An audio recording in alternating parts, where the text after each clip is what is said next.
Magandang araw, ako si Tuloy Nitso. Ito isang minuto, Tutoy Thoughts. Na-share ko sa inyo last Sunday na mayroong food bazaar sa barangay namin. Mukhang na-sense yata nila na cutting journey ko.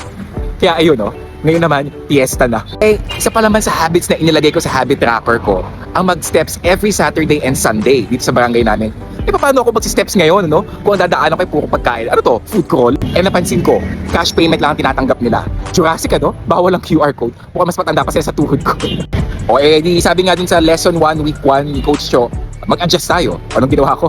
Hindi ako nagdala ng wallet na may cash pag nag-walking ako ngayon. Mark safe sa gastos, mark safe pa sa lechon belly tsaka sa barbecue.